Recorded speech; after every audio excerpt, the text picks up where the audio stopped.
Hello and a very good morning. You're watching the breakfast news on Rajya Sabha television with me, Frank Pereira. Here are this morning's headlines. Mutual trust and cooperation needed for Indus Water Treaty to work, says India. This as it steps up offensive against Pakistan at the UNGA, calling it a terrorist state.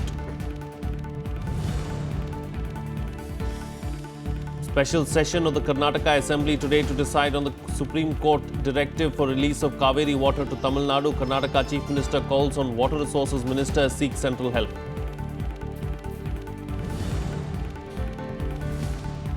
Mumbai coast on high alert after a group of armed men spotted suspiciously moving near naval base in Uran.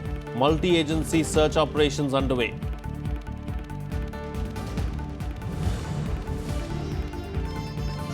Heavy rains lashed Mumbai and Andhra Pradesh. 5 people killed in Guntur. Mumbai Goa National Highway closed. NDRF on alert in Hyderabad.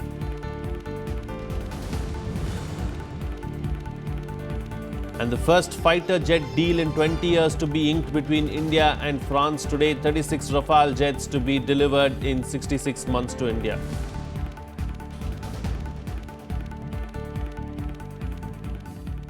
Well, the Indus Water Treaty between India and Pakistan has now come into focus in the wake of the current hostilities between the two countries. Now, India has said that mutual trust and cooperation are important for such a treaty to work. This comes as New Delhi strongly criticized Pakistan Prime Minister Nawaz Sharif's speech at the United Nations General Assembly. Now, exercising its right to reply at the UN, India called Pakistan a terror state and said that the country was allowing terror organizations to roam freely in its territory. Let's take a look. The land of Takshila, one of the greatest learning centers of ancient times, is now host to the Ivy League of terrorism. It attracts aspirants and apprentices from all over the world. The effect of its toxic curriculum are felt across the globe. A stinging response to Pakistani Prime Minister Nawaz Sharif from India. In a sharp rebuttal to the Pakistan Prime Minister's speech at the UNGA, senior diplomat Inam Gambhir described Pakistan as a terrorist state that carries out war crimes against Indians by sponsoring terrorism. Exercising India's right to reply, Inam Gambhir referred to terrorist groups Jaish-e-Mohammed and Lashkar-e-Taiba, leaders of which continue to roam free in Pakistan. What we see in Pakistan, Mr. President, is a terrorist state which analyzes billions of dollars, much of it diverted from international aid to training, financing and supporting terrorist groups as militant proxies against its neighbors. Terrorist entities and their leaders, including many designated by the UN, continue to roam its streets freely and operate with state support. Minister of State for External Affairs MJ Akbar also slammed Nawaz Sharif's speech, where the Pakistan Prime Minister glorified Hizbul militant Burhan Wani, who was killed in an encounter in Kashmir in July. It was shocking that a leader of a nation can glorify a self-declared, a self-advertised terrorist at such a forum. This is self-incrimination by the Pakistan Prime Minister. MEA spokesperson Vikas Swarup also countered Nawaz Sharif's allegations, questioning how India's only condition for talks to end terrorism was unacceptable to Pakistan. The MEA also saying that mutual trust and cooperation were needed for the 56-year-old Indus Water Treaty to work. This assertion coming amid calls in India for the government to scrap the Water Distribution Pact. There are differences between India and Pakistan on the implementation of the Indus Waters Treaty, but this is an issue which is being addressed bilaterally. But let me make a basic point. Eventually, any cooperative arrangement requires goodwill and mutual trust on both sides. Political leaders also described Nawaz Sharif's speech as a major disappointment, cautioning the government that there was no use engaging in talks with the country anymore. This kind of nonsense really discredits, I think, the kind of responsible statesmanship you expect from the Prime Minister of a country. Nawaz Sharif at UN yesterday was at his pathetic best. He talked not like the Supreme Commander of Pakistan, but he talked like the Supreme Commander of Hizbul Mujahideen. However, India's biggest response to Sharif's speech is expected in External Affairs Minister Sushma Swaraj's address at the UNGA on September 26, with inputs from Akhilesh Suman, Bureau Report, Rajya Sabha TV. Well, Pakistan also finds itself isolated on the international platform, with its close ally China distancing itself from reports that Beijing has backed Pakistan over Kashmir. Afghanistan too has been unrelenting in its critique of Pakistan at the UNGA. Pakistan Prime Minister Nawaz Sharif, however, has said again that India is in a habit of blaming its neighbour for all terror attacks.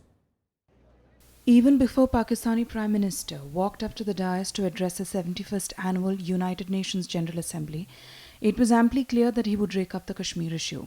Devoting much of his 20-minute speech to Kashmir, Nawaz Sharif insisted that peace and normalization between India and Pakistan could not be achieved without a resolution of the Kashmir dispute. Interestingly, he pointed out that his country has gone the extra mile to achieve this. Pakistan wants peace with India. We have gone the extra mile to achieve this, repeatedly offering a dialogue to address all outstanding issues. But India has posed unacceptable preconditions to engage in a dialogue. While pointing out his country's so-called efforts to achieve peace, Sharif glorified slain Hizbul militant Burhan Wani as a young leader, adding that Pakistan fully supports the demand of the Kashmiri people for self-determination. Sharif went on to say that Indian brutalities in Kashmir were well documented and that Pakistan would share with the Secretary General evidence of violation of human rights in Jammu and Kashmir. He added that Pakistan wanted stability in Southeast Asia.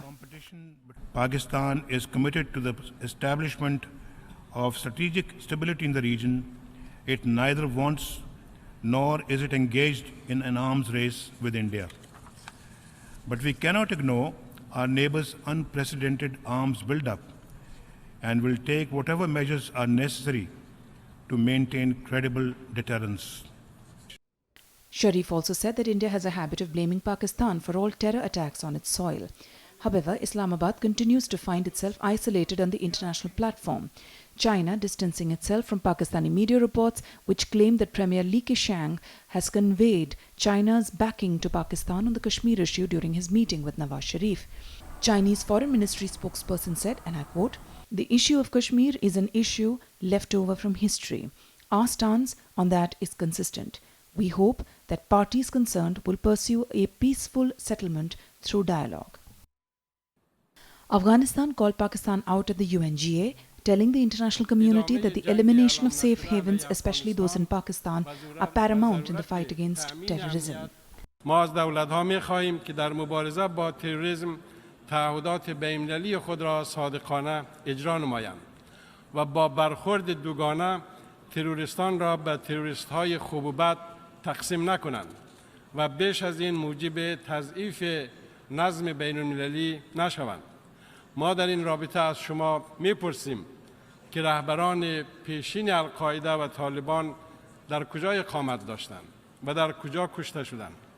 While Sharif addressed the UNGA, several Baloch and Indian activists held large-scale demonstrations outside the UN headquarters. They demanded an end to export of terror into India.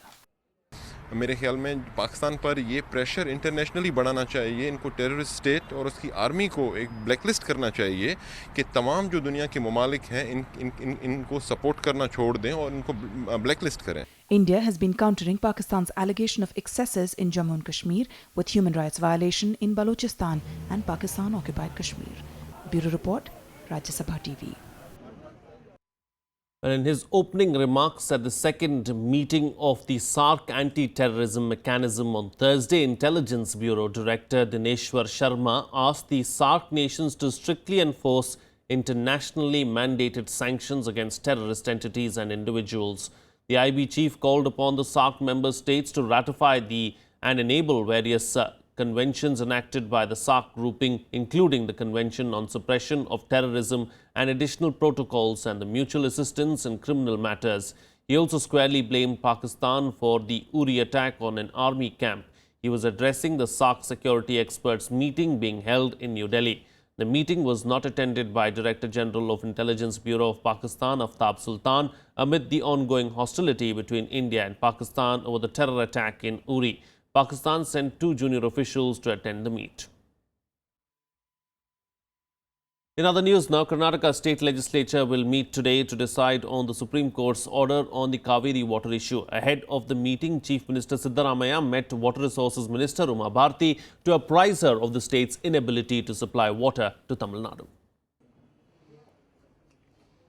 Amid escalating row between neighbouring states Karnataka and Tamil Nadu, a special session of the Karnataka legislature will be held today to decide on the Supreme Court direction to the state to release 6,000 cusecs of Kaveri water per day to Tamil Nadu. The Karnataka government had decided to postpone the implementation of the Supreme Court directive on Wednesday, calling it unimplementable. Karnataka Chief Minister Siddaramaiah met Union Water Resources Minister Uma Bharti in New Delhi on Thursday and requested the centre to file an objection against the court's direction to constitute the Kaveri Water Management Board. Siddaramaiah also appraised the minister of the grim situation in the state due to low water levels in its 4 reservoirs and its struggle to meet drinking water demands in the backdrop of 2 consecutive drought years. ನಮ್ಮ ಹತ್ರ 4 ಡ್ಯಾಮ್ನಿಂದ ಬರೀ 26 TMC ನೀರಿದೆ. ನಮಗೆ ಕುಡಿಯೋಕ್ಕೆ ಕಷ್ಟ, ಕುಡಿಯಕ್ಕೆ ಯಾಕಂದ್ರೆ human ಬೀಯಿಂಗ್ಸ್ಗೆ, ಅನಿಮಲ್ಸ್ಗೆಲ್ಲ ಕುಡಿಯೋಕ್ಕೆ ನೀರು ಬೇಕಾಗ್ತದೆ. We require 27 TMC of water. But whereas the storage is from all the reservoirs is only 26 TMC of water. ಇದೆಲ್ಲ ಎಕ್ಸ್ಪ್ಲೇನ್ ಮಾಡೋಣ ಕಾರಣಕ್ಕೋಸ್ಕರ ಪ್ರೈಮ್ ಮಿನಿಸ್ಟರ್ ಪತ್ರ ಮಾಡಿದೆ, ಪ್ರೈಮ್ ಮಿನಿಸ್ಟರ್ ಆಫೀಸ್ಗೆ ಮಾತಾಡಿದೆ. But so far no response from the prime minister office. The Karnataka government also urged the Prime Minister to sort out the ongoing Kaveri water dispute at the earliest. The Congress party staged a protest against the apex court order and demanded the centre's intervention. From out of the little experience I have of the agonizing times I have gone through, and that's what the present Chief Minister Shri Siddaramaiah has also is going through. So we exchange notes, and anyway, he has taken a very bold step, a bold decision, and I would like to commend that decision. हम ये चाहते हैं कि प्रधानमंत्री जी इसमें interfere करें, चारों राज्यों के मुख्यमंत्रियों को बुलाए और चर्चा करके हमारे को न्याय दे, क्योंकि हमारे पास पीने के लिए पानी नहीं है और हमारे लोग परेशान हैं. In Tamil Nadu, the opposition DMK urged the state government to schedule a special session to discuss the next course of action. It is the Kaveri verdict from the Supreme Court, and whoever may be the person and whatever may be the level of the post which they are occupying, they should obey the law, and it is the verdict of the Supreme Court. And apart from that, Tamil Nadu is requesting the water which is their right. Karnataka is opposing the release of more water, claiming that with a deficient rainfall, there is not enough water even for drinking. The Karnataka government also fears that the release of more water could result in another period of protests across the state. Bureau Report, Rajya Sabha TV. Well, Finance Minister Arun Jaitley on Thursday chaired the first meeting of the GST Council in New Delhi. Consensus eluded the first meeting of the Council on the exemption limit to apply the new national sales tax. Moving towards rolling out GST from April 1st, the centre and states, however, agreed on a timetable to decide the GST rate as well as to complete the legislative business. Tamil Nadu and Uttar Pradesh demanded a larger say than one state, one vote principle that puts a smaller state on an equal footing with a large manufacturing one. The demand was, however, overruled by others. The meeting, which will continue today, is expected to make recommendations on various issues. Meanwhile, the government is planning to introduce the GST legislations, the central GST and the integrated GST in the upcoming winter session of Parliament. जहां तक exemptions का प्रश्न है, 2 view point आए हैं और उन 2 view point में एक की तरफ अब हमने कन्वर्ज करना है. एक है कि एग्जेम्पशन लिमिट 10 लाख की हो. अधिकतर कम रेवेन्यू वाले राज्य चाहते हैं, जहां छोटे व्यवसायी हैं कि हमारा राजस्व वहां से आता है, तो 10 लाख की हो. अधिक संख्या में वो लोग भी रहे हैं जिन्होंने कहा है कि 25 लाख की हो. और इसलिए ऑफिसर्स ट्रैक पे भी, that is the technical track and the ministerial track, we'll try and form a consensus on that. इसमें विचार चल रहा है. Officers are meeting. They will further discuss different viewpoints raised in the meeting with numbers, with statistics. with their own state's experience so that can be collated. Delhi के traders को देखते हुए, दिल्ली के व्यापारिक हित को देखते हुए मैंने जोर दिया है कि 25 लाख की थ्रेशोल्ड होनी चाहिए। 10 लाख की लिमिट लाने का मतलब है कि जो 60-70 हजार रुपए महीने का भी टर्नओवर करता है उसको भी जीएसटी के दायरे में आना पड़ेगा, which is against the traders. Well, India and France will today ink the Rafale jets deal. The deal will be signed in the presence of French Defence Minister Jean-Yves Le Drian, who arrived in India last night. The 7.8 billion euro deal for 36 Rafale jets, which will come equipped with latest missiles and weapon system, will give the IAF a cutting edge over arch rival Pakistan.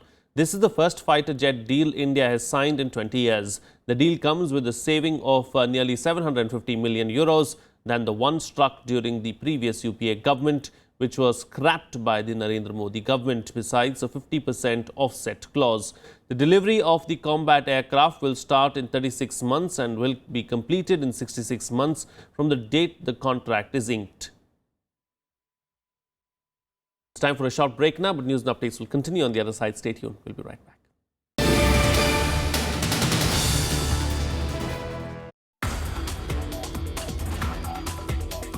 Our institute's mandate is to work with different natural fibers excluding cotton. Plastic has got definite advantages, it's true, but simultaneously it is also true that it is not biodegradable. We have developed a technology using which almost no water is required.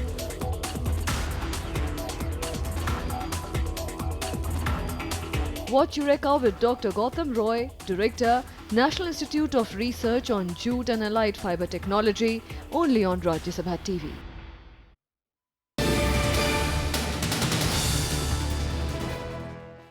Welcome back. You're watching Rajya Sabha television. Well, India's western coastal states Maharashtra and Gujarat, including financial capital Mumbai, are on the highest of alert since yesterday after few suspicious men were spotted near the naval base in Raigad district. Here are the details. The Western Naval Command issued a higher state of alert along the Mumbai, Navi Mumbai, Thane and Raigad coasts on Thursday after a group of men were spotted moving suspiciously near a naval base at Uran in Maharashtra's Raigad district. According to reports, 5 to 6 persons were spotted in Pathan suits and appeared to be carrying weapons and backpacks near the ammunition storage facility of the naval base in Uran. 10th standard की student ही लड़की थी जिसने देखा उसने कुछ बातचीत सुनी कि उन्होंने उनसे बोला गया कि यहाँ ओएनजीसी प्लांट है, ओएनजीसी प्लांट और school, they didn't mention any school but school attack करना है, फिर we will move in pairs. Security agencies, including Elite Anti-Terror Commando Force (NSG) and officials handling coastal security, have been asked to keep a close vigil on the coastlines. While Gujarat has been put on high alert, Maharashtra Chief Minister Devendra Fadnavis has appealed to citizens not to panic as the state government is taking all the necessary precautions. सब agencies Mumbai पहुंच गई है तो किसी को कुछ चिंता करने की जरूरी नहीं है. लोग शांति बनाए रखें, अफवाहों पे विश्वास नहीं करें और गवर्नमेंट एजेंसीज को कोऑपरेट करें. अगर कोई भी सस्पिशियस चीज आपको लगे तो आप तुरंत पुलिस को इसके बारे में इन्फॉर्म करें. The Indian Navy has launched a search operation along with Maharashtra Police and other agencies in search of the suspects. The Navy has also pressed its choppers for aerial surveillance and heightened patrolling in the sea by its vessels and high-speed boats. Bureau Report, Rajya Sabha TV. Well, heavy rainfall has disrupted normal life in Mumbai, Andhra Pradesh and several other adjoining areas, with the weather department predicting very heavy rains in the next 24 hours as well. Most parts of Mumbai are under water, throwing life out of gear, with the city recording over 104 mm of rainfall in a day, leading to the waterlogging poured in from several areas. Now, the Mumbai-Goa National Highway was on Thursday closed for traffic due to heavy rainfall in the Konkan region. Office goers and school children were among the worst hit as they faced difficulties in commuting. Angry residents blamed civic authorities and alleged that they were not doing their job properly. Meanwhile, heavy rains continued all over Andhra Pradesh, which has also resulted in overflowing of lakes as 5 persons were killed in Guntur district. Several villages have been affected, with several colonies in Guntur, Prakasam, Krishna and Kurnool inundated with water, while heavy rains lashed east and west Godavari districts. resulting in rainwaters flowing on the roads. Chief Minister N. Chandrababu Naidu reviewed the situation in the state and instructed the officials to take necessary steps and give them help and medicines to the people in the affected areas. Meanwhile, the NDRF has been put on high alert in Hyderabad for any rescue work that might be required. Here's a look now at what's likely to make news during the course of the day in our segment, The Day Ahead. President Pranab Mukherjee will release the book Citizen and Society, written by Vice President Mohammad Hamid Ansari, today at a function to be held at the Rashtrapati Bhavan. Prime Minister Narendra Modi will be among the several dignitaries who will be present at the event. Congress Vice President Rahul Gandhi will take a break of 4 to 5 days from his Kisan Yatra after reaching Lucknow today. He will attend the organizational matters that have piled up, particularly concerning Punjab, Uttarakhand and Goa, that too are going to polls along with Uttar Pradesh next year. According to party sources, Rahul Gandhi would resume the Deoria to Delhi Yatra from Sitapur to cover the western Uttar Pradesh in the first week of October. The Supreme Court will today hear the extension of parole of Sahara Group Chief Subrata Roy. In its last hearing on September 16, the Apex Court had extended the parole till September 23rd. Subrata Roy was granted parole in May after he had been in judicial custody since the 4th of March 2014, along with 2 of his associates for failing to deliver on promises made to return the money which 2 Sahara firms collected from depositors. Some international news now, and there are signals of further escalation in bombing campaign in the Syrian city of Aleppo. The Syrian army has announced the start of a new offensive in the rebel-held east of the city. The developments come as efforts to ease the humanitarian crisis in Syria have largely fallen short, with US and Russia, who support the opposite sides in the conflict, failing to reach a consensus on reviving the ceasefire that was enforced just a week back. Residents of Talbasa in Homs province are running for cover as airstrikes hit. A woman was killed and a number of children injured. The residents are shattered. Just a few days back, they had celebrated Eid as a ceasefire was announced. But unfortunately for them, things are back to square one. Jets have been pounding several rebel-held positions in the city and elsewhere as a week-old truce collapsed. And Syrian military has now announced a new offensive in rebel-held eastern Aleppo, where 250,000 people are living under siege.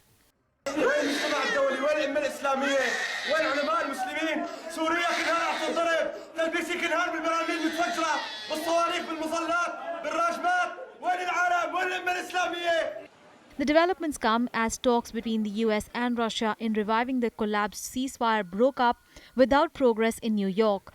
Things have been even more hostile after an aid convoy was attacked in Aleppo, which UN deemed a potential war crime. The US accused Russia of bombing the convoy, while Russia denied responsibility. On Thursday, US Secretary of State John Kerry said Washington cannot be the only one trying to hold open the door to peace. United Nations says it was still working to restart peace talks. This effort has always depended on Russia having the will and the wherewithal both to comply and to deliver the Assad regime and its partners, and depends on the opposition. Обеспечить соблюдение перемирия.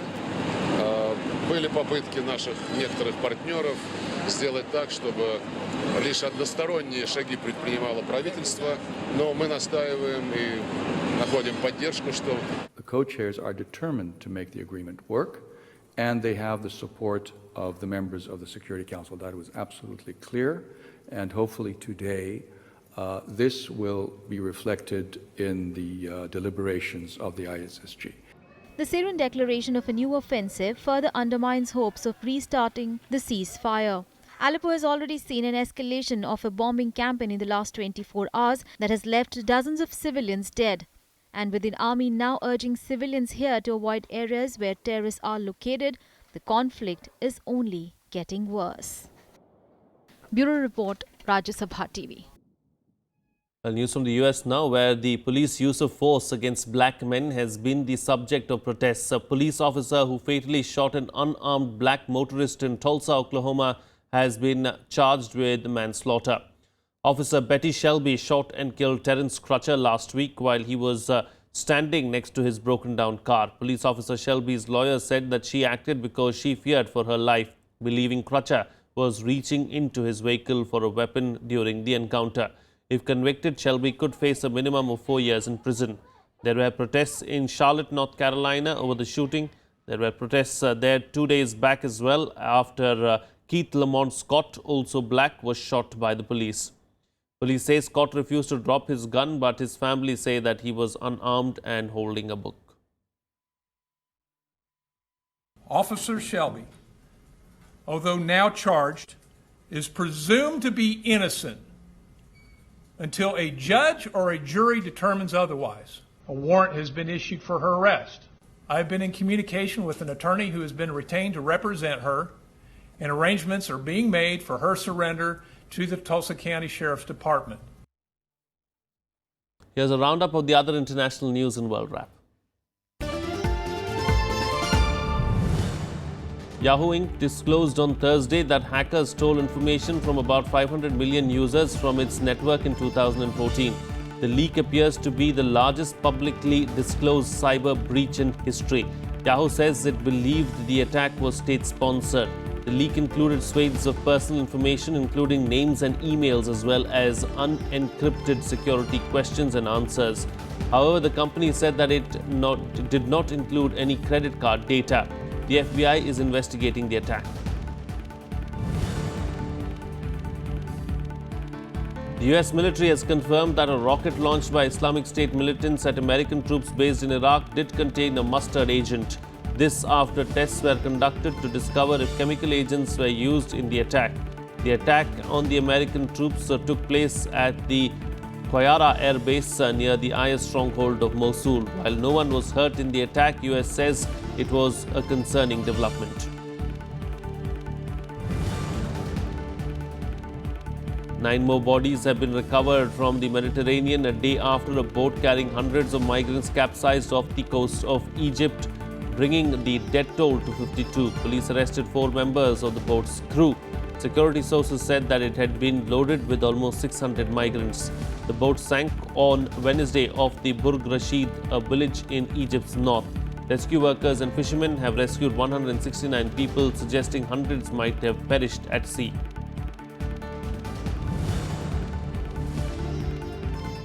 Airstrikes by the Saudi-led coalition targeting rebels in Yemen that hit civilian homes in a Red Sea port city have killed at least 32 people and wounded 60. Fighter jets of an Arab alliance launched missiles on Wednesday in the city of Hodeidah, which is occupied by Iran-allied Houthi militia. The Saudi-led coalition was formed early last year to fight the Houthis after they took over the capital Sana'a. Some sports news now. India let go of a solid start as its middle order collapsed, reducing them to 291 for 9 on the opening day of the first test match against New Zealand in Kanpur. Half-centuries from Murali Vijay and Cheteshwar Pujara went in vain. After electing to bat in the historic 500th test, India were comfortably placed at 154 for 1 before a disciplined bowling effort from New Zealand, complemented by some bad batting from the Indian middle order, saw 4 wickets gone for 16 runs. Left-arm spinner Mitchell Santner rocked the top order, while Trent Boult was also menacing, finishing with figures of 3 for 57 in 17 overs. The Green Park track was not a ranked turner on the first day itself, but it did offer some assistance to the spinners. Indian batsmen have struggled against spin in recent times. Well, that's it on this edition of the Breakfast News. Have a good day.